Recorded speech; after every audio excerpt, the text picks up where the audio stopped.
Hello, I'm Hef Munson. This is the final installment of Don Hammond's Arlington Weekly News for 2018, and it seems like an appropriate time for reflection and review. Since its beginnings in April 1981, the Arlington Weekly News has provided viewers with a combination of news, announcements, interviews, and a showcase for local artists and entertainers. When longtime producer Don Hammond passed away in 2016, the cast and crew decided to continue the program as he requested. I took over production in March of 2016, and I have tried to continue with Don's approach. Continuing from Don's tenure are Adele Quo's Easy Being Green segment with mascot Joe Treefrog, News for Seniors stories submitted by Judy Masabny, occasional comedy performances by Amy Sue Huey, interviews with Miriam Gennari, and the occasional musical performance, sometimes live, sometimes recorded in the studio, sometimes on location. However, this year-end show will depart somewhat from Don's traditional format. We'll begin with a review of the year 2018 as it happened in Arlington. January. Sober Ride, a free ride service in the area, announced that they were used by a record 1,225 people for safe rides home on New Year's Eve and New Year's Day. They attributed their success to a new partnership with Lyft, another ride service. Sober Ride's organizers stated that they have, quote, removed well more than 2 times as many would-be drunk drivers from Greater Washington's roadways as compared with the previous year, unquote. Later that month, Opera Nova presented a series of performances they called Celebrating African American Opera Singers Past and Present at the Unitarian Universalist Church in Arlington. The concert included a recollection of the musical career of Coretta Scott King, who, in addition to being the wife of the Reverend Dr. Martin Luther King, had her own reputation as a fine soprano singer. More and more African American vocalists are coming to audition. They are yearning for a performance experience, says Miriam Miller, Opera Nova's president. They no longer need nor intend to stay in the shadows of the mainstream opera world. The concert was recorded under the name Concert for Coretta. In February, the Arlington County School Board decided to delay the possible renaming of the Washington Lee High School until the end of 2018. The public wanted more time for discussion, according to the Assistant Superintendent of School and Community Relations. Based on several letters to the editors of local papers, the public is still divided on the issue. Some want to retain the name to honor the accomplishments of graduates from prior years. Others want to make a break from Virginia's Confederate past. One writer suggested a compromise of sorts, changing the name to Washington and Lincoln High School, which would retain the initials W and L. Also in February, Arlington's county manager submitted a draft budget that included a 20% cut in funding for the operations of Arlington Independent Media. This is despite a previous understanding that AIM could expect a cut of only 5%. Members of AIM were encouraged to enlist support from the Arlington community. The budget also included pay increases for Arlington's police and fire department first responders, but at a modest rate that they felt was inadequate given the high cost of residing in the area. Both AIM and the police and fire departments began attending the county's Open Door Monday meetings to make their positions known. In March, the Arlington County Board sent a letter to Virginia Governor Ralph Northam asking him to veto a bill known as the Country Club Bill. The bill was adopted by Virginia's General Assembly. If signed into law by the governor, it would have required that golf course properties be assessed as if they were open space. This would result in a much lower tax assessment and would have reduced Arlington's revenue by about $1.43 million per year. The letter, signed by all 5 county board members, stated that This bill comes at a time when our community is already grappling with reductions to services in order to address budget gaps for the upcoming fiscal year and larger projected budget gaps in future years. Meanwhile, Arlington Independent Media circulated a petition asking for the restoration of full funding for their operations. Some members posted online, while others went door to door. In April, the Clarendon pizza shop known as Goodies closed. They served the last of their New York-style pizzas on Saturday, April 7th. The owners indicated that they were retiring after 13 years serving the Clarendon community. Despite increasing competition from other establishments, Goodies managed to retain much of their loyal clientele by sticking with their specialty of pizza by the slice, with a choice of cheese or pepperoni. However, rising rents in the area made it difficult to keep the small shop running. Arlington's county board voted in a final budget that increased pay for first responders and restored $70,000 of funding to Arlington Independent Media. Elsewhere, officials of the baby food company Gerber announced that they would move their headquarters from New Jersey to Roslyn. The move is expected to bring 150 new jobs to Arlington. The announcement was made by Virginia Governor Ralph Northam at the Nestle's Roslyn headquarters. The governor indicated he was especially pleased by the move, citing his 30 years' experience as a pediatrician. Other officials praising the move included Representative Don Beyer, Delegate Rip Sullivan, and Arlington County Board Chair Katie Crystal. In May, Arlington County reached a compromise with two Arlington country clubs affecting the valuation and taxation of their properties. The agreement was made in response to proposed state legislation that would have reduced the assessed value from $12 to 50 cents per square foot. Arlington County's assessor examined the grounds of the two clubs and gave them a reduced valuation. For the Washington Golf and Country Club, the new assessment reduces the valuation by about half. In addition, the county agreed to credit the club for, quote, overpayments, unquote, over the past 4 years. This credit will be $815,000. Arlington County Attorney Stephen McIsaac estimated that the credit for the Army-Navy Country Club would be about $1.25 million. Although it could have been worse, the credit means that neither golf club will be required to pay property taxes for at least the next 2 years, requiring further reductions to the county's budget. The Arlington County Police Department announced what they hoped would be a temporary restructuring, reallocating their diminished personnel in order to continue to provide essential services. The restructuring would cause some reduction to traffic enforcement, community outreach, and investigation of some minor crimes. On a positive note, Goodies Pizza reopened under new management. The original owners sold the store to the new owner, Glenda Alvarez. Ms. Alvarez decided to retain the store's name, and the menu and staff would remain substantially the same. New York-style pizza and subs would still be the featured items. In June, Arlington Independent Media submitted a routine equipment request to the county. Such purchases are not part of the operating budget, and so were not subject to the 5% reduction. The expectation was that the request would provide the equipment necessary for continued production and training of county residents.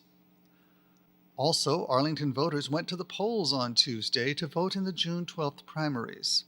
Democrats made their choices between County Board contenders Chanda Chone and Matt DeFerranti, while Republicans participated in a statewide contest between Nick Freitas, E.W. Jackson, and Corey Stewart for a seat in the Senate. In the end, Democrats chose Matt DeFerranti, while Republicans backed Corey Stewart. Make Music Day, an international event held every June 21st, took place in Clarendon. The live music began at 11 o'clock a.m. and lasted until 9 o'clock p.m. The location was in Clarendon Central Park, right next to the Clarendon Metro Station. The news from July. Between Friday, July 6th, and Saturday, July 7th, a large-scale theft occurred in the area of the Riverside Apartments and other parking lots near Crystal City. The windows of approximately 35 vehicles were smashed and their airbags were stolen. The damaged cars were all Honda Accords and Civics. Also, the Arlington County Board voted unanimously to approve a $97,000 settlement involving an incident that occurred on January 13, 2015. According to the lawsuit, the claimant suffered serious injuries when she was struck by a police car as she attempted to cross Lee Highway near its intersection with North Beach Street. Don Hammond's Arlington Weekly News expressed the hope that the plaintiff had recovered from her injuries during the 3 years following the incident. The Arlington County Fair returned in August, running from Wednesday the 15th through Sunday the 19th.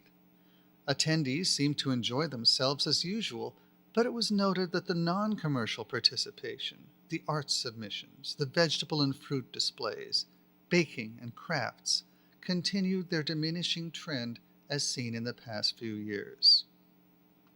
A new form of transportation, and for some recreation, arrived in Arlington County. E-scooters, specifically bird scooters. These motorized, dockless, two-wheeled vehicles could reduce a 15-minute walk to a 5-minute ride. However, they had not been formally welcomed into the county, so officials had to work to put laws into place to ensure safety for Arlington residents. There was also another series of airbag thefts from cars in Pentagon City and Crystal City neighborhoods. About 20 vehicles had their windows smashed and their airbags stolen. In addition, tires and rims were removed from 2 of the vehicles. In September, in an attempt to make up for lost facilities rentals that had previously been covered by Comcast, Arlington Independent Media conducted a live on-air fundraiser. The fundraiser ran in the evenings from September 10th through September 22nd and brought in more than $20,000. Also, despite some cloudy weather, the annual Roslyn Jazz Fest took place on a Saturday before a large appreciative crowd. The performers included Orchestra Acocan, True Loves, Aztec Sun, and Corey Henry and the Funk Apostles. A series of spray-painted flower designs appeared on streets and trails in the area of Crystal City and Pentagon City, but no one was able to identify the artist. The county government did receive some favorable reactions to the colorful creations, but spokesman Jennifer Smith said that the county couldn't claim credit. Even staffers with Walk Arlington, Bike Arlington, and the Department of Environmental Services were unaware of the flowers. Arlington's first disaster relief trial, a simulation of an actual disaster in which participants used bicycles to aid in the response, took place on September 29th. Participants were trained to provide emergency supplies, critical messages, medicine, and other essentials to victims who would be in need in case of an actual disaster. Now into October. First, it had been the spray-painted flowers along the sidewalks near Crystal City. But then there were colorful bicycles appearing in the same area, some of them decorated with flowers. As before, county government officials were mystified. However, the origin of these unexpected artworks was finally revealed. They were instigated by J.B.G. Smith, the major developer in Crystal and Pentagon cities, and the actual work was done by a company called Groundswell, a group of architects, landscapers, and artists from Philadelphia. It looked pretty enough, but some wondered why artists from Arlington were not used. Also, the Arlington County Police Department teamed up with local restaurants in an effort to maintain the level of nightlife while reducing alcohol-related crime. The Arlington Restaurant Initiative included fake ID training, de-escalation training, and responsible alcohol service training. Wilson Hardware was an early adopter when the program was piloted in February. According to co-owner Faris Garib, the idea is that the cumulative effect will have a net benefit, not only for customers and guests, but for the residents of the community at large. Meanwhile, in October, Arlington Independent Media was still waiting for the release of funds from their June equipment request. At an open-door meeting, County Board member Eric Gutschall said that he was not aware of any intentional delay in the processing of the request, but that he would try to determine the reason. Mr. Gutschall confirmed that the equipment budget is treated separately from the capital expenditures budget and the staffing budget. On into November, the Tuesday election produced the following results. The state Senate winner was Tim Kaine.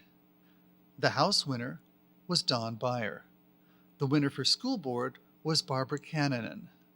The winner for county board was Matt DeFerrante. The Metro bond issue passed. The Parks bond issue passed. The infrastructure bond issue passed. And the school bond issue passed. The first constitutional amendment allowing tax relief for flood victims passed, as did the second constitutional amendment for surviving veteran spouses. Also, the Amazon company officially announced its plans for what they call HQ2. A number of state, city, and county governments had been competing for several months, trying to secure an agreement for Amazon to locate their secondary headquarters in their city or county. However, when Amazon finally announced their decision, it was not quite what any of the competitors had in mind.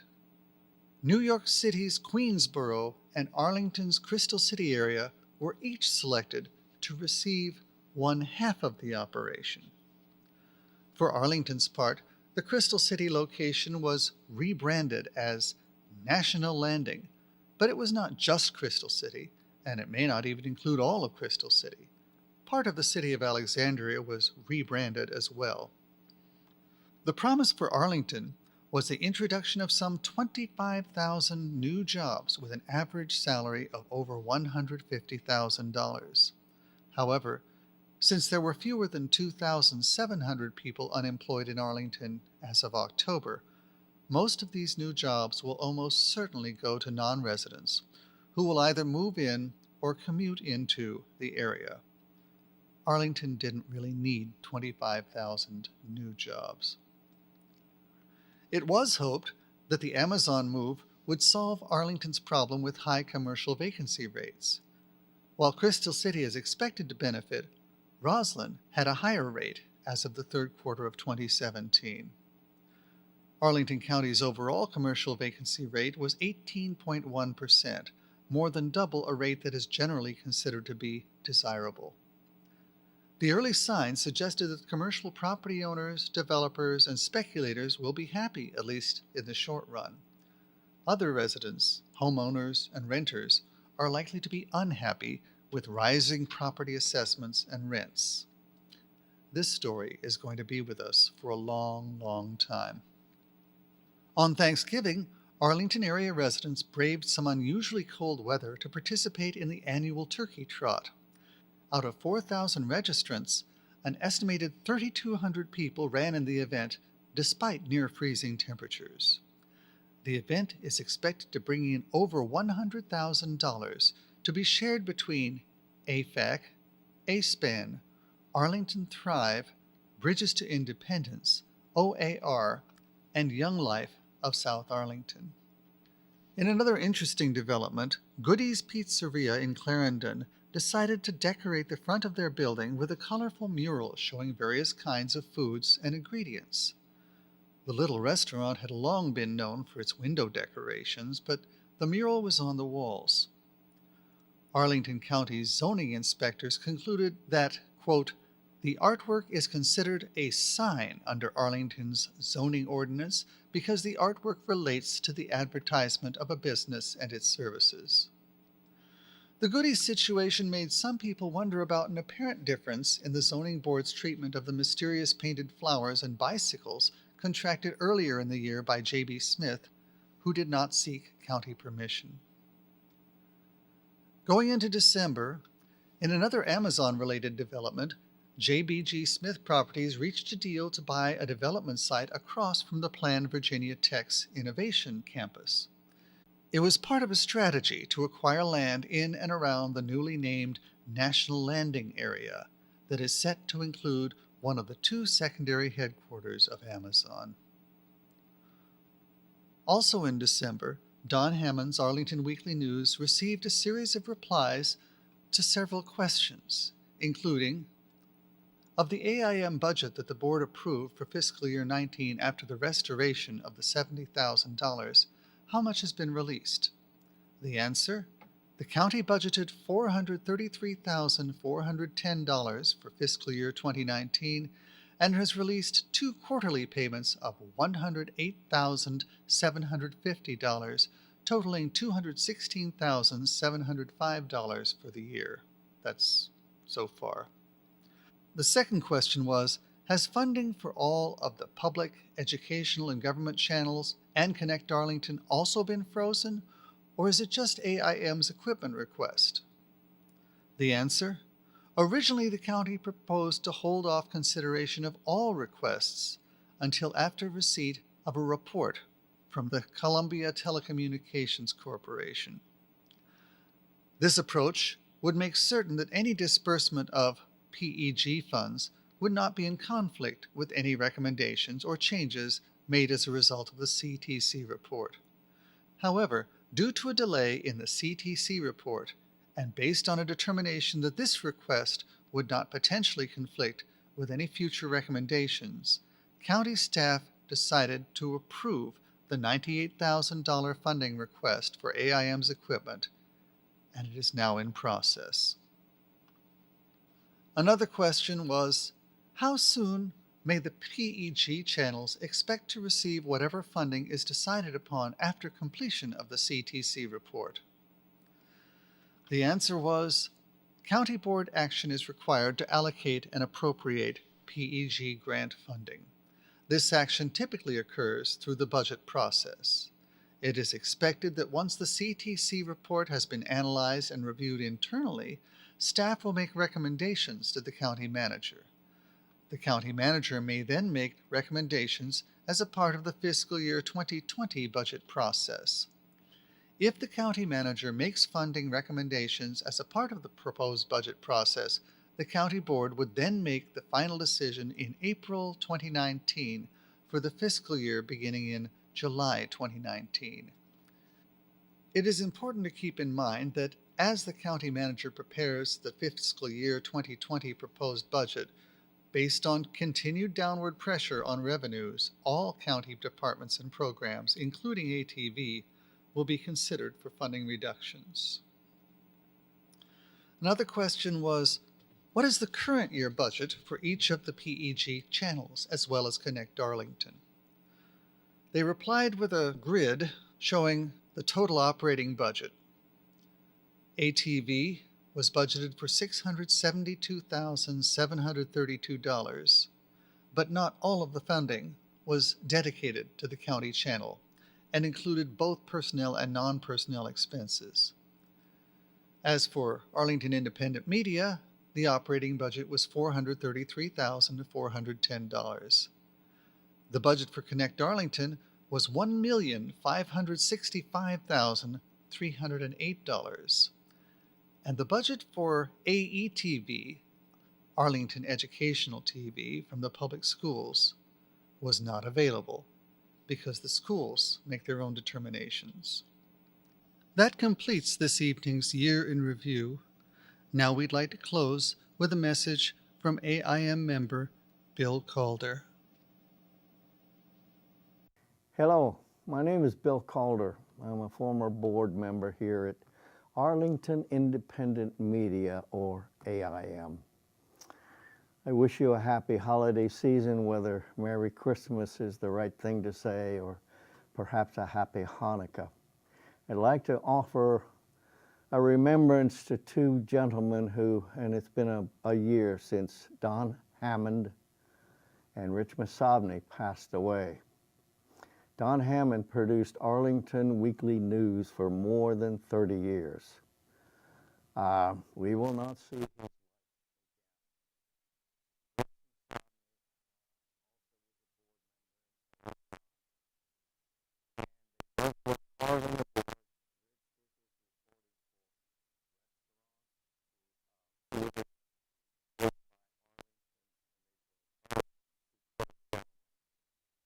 I said to Rich, you're a cross between Warner Wolf and the beloved Davy Marlin Jones, and that was part of our friendship.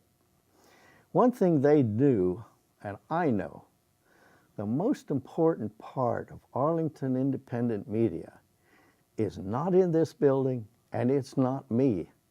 It's you. You who watch, you who listen, and how do we serve you, the viewer, the listener. That is the most important thing we do. These guys knew it, and they did it. I've been in television news and public affairs in Washington since the early 1970s, and in Pittsburgh, Pennsylvania before that. We realized we were doing public service to you folks, not here. I wish you a happy holiday season and a better new year. I hope you find some tolerance. I hope you will give away your tolerance because you will get it back. Dan Rather once in a while would sign off, I'm going fishing. Edward R. Murrow would sign off, good night and good luck. Walter Cronkite would sign off, and that's the way it is this holiday season, 2018. Control room, please fade to black.